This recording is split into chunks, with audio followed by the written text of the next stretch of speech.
Olá, incríveis pessoas da internet, tudo bem com vocês? Eu me chamo Danilo e você está aqui no Gravina TV. Hoje um react do Aizen. Eu acho que eu nunca trouxe o Aizen aqui pro canal. Eu acho. Lembrando que o link original vai estar aqui na descrição. Agora, sem muita enrolação, vamos ao que interessa. A última vez que eu peguei Deus Ex pra jogar, eu comecei a reparar na forma como ele misturava elementos Eu nunca joguei The Wax. Se você jogou, me fala se é bom, porque todo mundo dizem que é um jogo sensacional. RPG, FPS e Stealth. São três gêneros bem diferentes. Se colocados juntos de uma boa maneira, talvez fique bom, mas existem suas limitações que vamos comentar no vídeo de hoje. Interessante notar que enquanto eu comecei a esboçar a ideia para um vídeo do tipo, que tem bastante tempo, ou que talvez seja o canal que mais inspira esse canal aqui, que é o Game Maker's Toolkit, postou um vídeo com o mesmo tema. Apesar de terem vídeos igualmente bons por mais de 9 anos, eu recomendo bastante vocês verem o vídeo dele, porque serviu como complemento para esse aqui. Nesse momento também estamos jogando Halo ao vivo, porque a DLC do Valhalla é uma merda. Então se eu não variar entre um jogo e outro, eu vou acabar dropando aquela porra. Eu também queria lembrar que o Seja Membro do canal está aberto. Quando a categoria chegar a 5 assinantes, teremos um sorteio de algo. Na primeira categoria, um cartão Game Pass de um mês para PC. Na segunda categoria, você concorre a um cartão de R$100 para Xbox, PC e PlayStation. E na última categoria, você concorre a um lançamento ou um cartão presente de R$250. Quando eu falo lançamento, é um jogo que acabou de lançar, obviamente, né? Você escolhe. Acho que é basicamente isso. Se vocês tiverem interesse em entrar, é só assinar o Seja Membro. E quando tiver 5 pessoas em pelo menos uma categoria, né, eu começo a fazer o sorteio dela. É isso, vamos pro vídeo.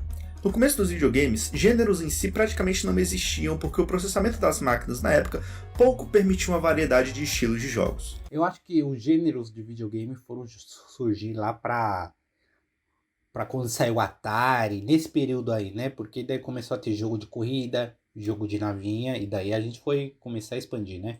Por exemplo, falando dos jogos FMV, o Laserdisc foi o primeiro formato de vídeo doméstico a utilizar um disco óptico para armazenamento de dados. Basicamente, ele era um precursor do DVD e Blu-ray, cuja tecnologia serviu de base também para o CD. Graças a essa tecnologia revolucionária na época, apesar de pouco usada na América e na Europa em geral, que o gênero FMV foi criado nos videogames, começando lá em 82 com Astron Belt, seguido por Dragon Slayer lá em 83. Com o tempo, o processamento foi melhorado, abriu margem para os desenvolvedores criarem cada vez mais coisas diferentes, até o ponto em que a gente olhou e falou, beleza, daqui a gente vai para onde agora? O caminho mais simples é ir misturando o que foi criado no passado, mais ou menos como você mistura doce com salgado para gerar uma sensação única. Os games então passam a misturar gêneros como roguelike e plataforma, corrida e futebol, para então criar novas experiências. Mas é preciso ter cuidado. E o legal desse vídeo, eu tô reagindo a ele porque o título me chamou muita atenção. E a gente pode aplicar tudo que ele tá falando aqui sobre videogames para cinema, música, teatro, livros no geral. A gente pode aplicar isso para qualquer tipo de arte. Porque nem toda mistura de salgado com doce fica realmente gostosa. Misturar açúcar com feijoada não é muito agradável. O mesmo vale para videogames. Às vezes, essa combinação entra em conflito com o mundo daquele jogo, ou a proposta que aquela saga, trilogia, etc., levou até aquele ponto. Em Assassin's Creed, os mais antigos, é sabido que os inimigos geralmente são soldados treinados, então ao entrar em combate contra eles, você vai ter que lutar. Mas o stealth é introduzido, incentivado e funciona, porque não importa o quão bem treinado ele seja, ninguém resiste a uma lâmina rasgando o seu pescoço. Quando elementos RPG são inseridos na saga, isso muda. E agora Vai ter... tem stealth ainda, mas é bem pouco e não faz muita diferença no jogo, né? Isso que eu acho que lascou muita franquia do Assassin's Creed. Eles foram colocando coisas e mais coisas e o básico, a base, nunca foi finalizada ou eles, como eu posso dizer, explorado tudo que tinha que explorar. Não, eles vão colocando mais coisas e assim a gente só vai tendo um montoado de coisas para fazer no jogo. você tem uma gama bem ampla de inimigos dos mais variados tipos que não morrem com a lâmina no pescoço até que você esteja no nível deles. Você pode gostar dos traços de RPG, mas o fato é que isso entra em conflito com o stealth pretendido pela saga. Como assim esses... Nossa, eu lembro que eu joguei o Odyssey e tinha muitos personagens, porque eles implementaram aqui a coisa de levels, né? Então tinha personagens, inimigos no level, sei lá, 70 e eu tava no 40, era impossível matar eles, eu tive que dar aquela farmada, ficar correndo de um lado para o outro só para aumentar o nível para depois tentar enfrentar esses outros inimigos. É por isso que eu cheguei a fazer, sei lá, 250 horas no jogo. Soldado comum teve o pescoço cortado e perdeu só 50% da vida. O caso de Assassin's Creed para mim é mais grave porque o RPG está inserido no jogo inteiro, mas há misturas que não me soam como boas, mas são bem menores, não dá até para entender. Por exemplo, os minigames de BioShock envolvendo hacking parecem extremamente desconexos com a proposta do jogo. Visualmente, ele é tematicamente coerente e tal, mas só isso. Depois de ter feito 10 ou 20 deles, eles deixam de ser um desafio divertido e se tornam só um incômodo e uma perda de tempo. Agora, Plants vs Zombies também usa de minigames. Nossa, eu joguei demais Plants vs Zombies. Isso é que é nostalgia pura. O primeiro, eu acho que eu joguei tudo, fiz tudo que tinha que fazer no jogo. O segundo também, porque depois eles começaram a liberar tipo mapas por temporada, né? Então isso fez eu dar uma distanciada pro jogo. Mas o primeiro eu joguei demais e rejoguei ele. É um jogo incrível se você nunca jogou. E se você pretende jogar, vai direto pro segundo, porque vale muito a pena. Além de visualmente condizerem com o jogo, as mecânicas para superá-lo seguem a mesma lógica do jogo base. Eles misturam elementos puzzles no jogo, mas combinam bem e eu não me senti entediado fazendo aquela porra. Nos dias de hoje, como um bom exemplo de jogo que mistura gêneros e cria até um novo, nós temos Borderlands, que já recebeu até um vídeo aqui no canal. Ele mistura elementos de RPG e loot com um FPS de bastante ação, criando uma mistura que recebeu até seu próprio nome, conhecido como Looter Shooter. Borderlands não foi o primeiro nesse estilo, mas de longe foi o primeiro a ser super bem sucedido. É mais um novo gênero recente somando nos videogames que nasce da junção de outros dois. Mas por que juntar? O que você pode extrair daí e o que pode sair de diferente? É um ótimo exemplo de como gêneros podem se misturar e podem ser uma coisa incrível o resultado final. O interessante de juntar gêneros é que isso cria essencialmente uma experiência única, por mistura que geralmente não é feita. Isso torna o jogo interessante. Portal é essencialmente um jogo que tira vários elementos de jogos FPS, mas que tem sua progressão extremamente baseada em puzzles. FPS e puzzle. Uma combinação interessante, porque jogos FPS costumam ser regados de ação, são rápidos, dinâmicos, mas jogos baseados em quebra-cabeças costumam ser lentos, porque à medida que o jogo progride o desafio, mais você tem que pensar, e mais você vai demorar para passar de cada fase. Baseado em Portal e Halo, também surgiu um jogo chamado Splitgate, que pega basicamente o que tornava Portal diferente e mistura com um combate parecido com Halo, criando um sistema super interessante que obriga o jogador a raciocinar em alta velocidade para dominar a mecânica dos portais, enquanto o tiro está pegando solto. O que também é interessante, porque à medida que você avança no game, você vai ganhando mais classificação. Quanto mais classificação, você vai jogando contra jogadores cada vez mais experientes, e esses jogadores têm um raciocínio, um entendimento da mecânica de portais muito melhor que o seu. Então você tem que ir progredindo junto com eles. É um puzzle com um jogo multiplayer online. Splitgate é bem divertido quando você começa a entender como o jogo funciona, mas infelizmente ele não é mais tão popular hoje em dia, então seus lobbies vão ter alguns ou vários bots.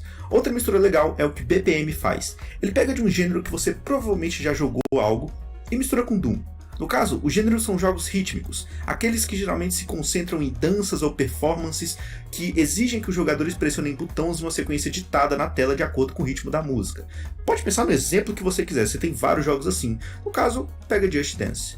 BPM pega o combate frenético de Doom, um FPS, mistura com roguelike e mistura mais ainda com esses jogos rítmicos. Ou seja, ali você só pode atirar no ritmo da música. É muito simples de pegar, apesar de ser um jogo desafiador, e as batalhas se tornam uma dança. É refrescante para os padrões atuais de um FPS. Inusitado, para dizer o mínimo.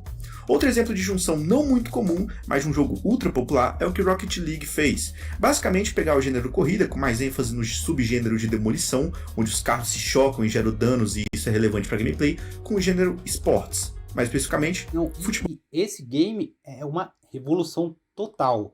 A gente, sei lá, nos anos 2000, 2005, por aí, nunca imaginamos que jogaria um jogo Battle Royale de futebol, corrida, carro jogando futebol. Isso era uma coisa absurda, nunca imaginaria.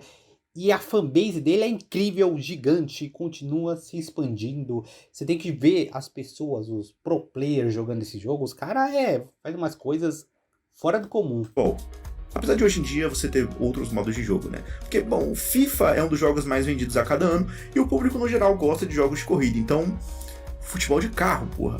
Agora, você também pode juntar dois gêneros para suprir as carências de cada um. Por exemplo, Dead Cells. Como eu não joguei Dead Cells, eu vou falar muito por cima, porque Dead Cells é um Metroidvania roguelike, quando esses são gêneros que uma primeira olhada parecem soar super distantes. Metroidvanias podem soar repetitivos para algumas pessoas, porque como a progressão não é linear, então você pode descobrir um novo cenário no começo do jogo que só pode ser aberto quando você pegar uma arma lá da metade dele. Esse gênero tende a dar ao jogador vários cenários repetitivos por conta desse vai e vem na exploração, ao mesmo tempo que roguelikes são muito marcados pela aleatoriedade de cada run, que geralmente altera completamente o cenário. Enfim, como eu não joguei o jogo, eu não posso ficar falando exatamente como ele funciona, mas para quem busca uma mistura, compensa dar uma olhada nele. A mesma recomendação vale para Spelunk. Quando foi lançado, o criador Derek Yu tinha dois problemas com dois gêneros que ele gostava. Falei errado, eu falava Spelunk, né? Não sei. Mas nunca falei Spelunk. Muito. Roguelike e plataforma. Ele gostava de roguelike, mas sentia que as fases, apesar de interessantes pelo seu sistema procedural, tinham sistemas ruins. Por outro lado, ele gostava dos sistemas de jogos plataforma porque achava muito tranquilo para o jogador entender e pegar o jeito ali. Mas ele não gostava que o layout das fases incentivava apenas a memorização. Bom, o ponto positivo de um anula o ponto negativo de outro. Daí nasce Spelunk. Outros jogos incorporam vários gêneros ao mesmo tempo, mas deixando com que o jogador escolha qual ele pretende usar, como Deus Ex, por exemplo. Você pode jogar o game usando com base a ação frenética que ele permite que você use, sei lá, pegando um rifle e atirando em todo mundo. Mas você também pode usar o stealth, e além disso, Deus Ex naturalmente já incorpora elementos RPG, ou seja, um gênero claro que é o RPG e dois passíveis de escolha do jogador, que é a ação e o stealth. Para fechar, nós também temos os jogos que incorporam outros gêneros em momentos específicos. GTA tem momentos de corrida, Uncharted tem momentos de plataforma, God of War tem momentos de puzzle e assim por diante. Em alguns casos, essa diferenciação serve só para quebrar a rotina do game, dar um choque na gameplay. Em outros, você é livre para escolher como quer jogar. Você pode simplesmente ligar GTA, pegar um carro ultra rápido e sair rodando por Los Santos pelas próximas 1000 horas, entrando no modo online e fazendo as infinitas missões de corrida do jogo. É uma escolha sua.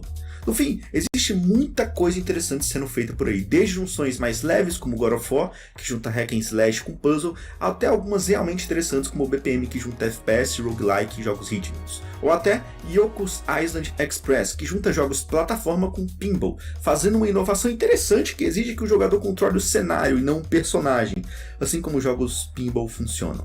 Tem mais algum jogo realmente interessante que você queira acrescentar aqui? Deixe aí nos comentários. Se você quer aprofundar sobre alguma mecânica ou suas experiências com algum jogo que eu falei aqui, deixe aí nos comentários também. Não se esqueça também de que nós estamos finalizando o Halo 1 nesse exato momento. E tchau. Tchau. Excelente vídeo e é um debate que a gente pode continuar aqui nos comentários. É muito legal ver como a indústria sempre está se renovando, sempre criando coisas novas e misturando gêneros que a gente nunca imaginou que veria. Futebol mais carros, nunca a gente ia ver carros jogando futebol. É sensacional, é incrível e é assim que a arte continua crescendo e continua se dissipando pelo mundo, né? Alguém pega o que já existe, coloca uma coisinha nova e assim a gente tem uma coisa incrível no meio de tudo isso. Muito obrigado por assistir até o final, galera. A gente se vê semana que vem no próximo vídeo deste humilde e pequeno canalzinho. Valeu demais, hein?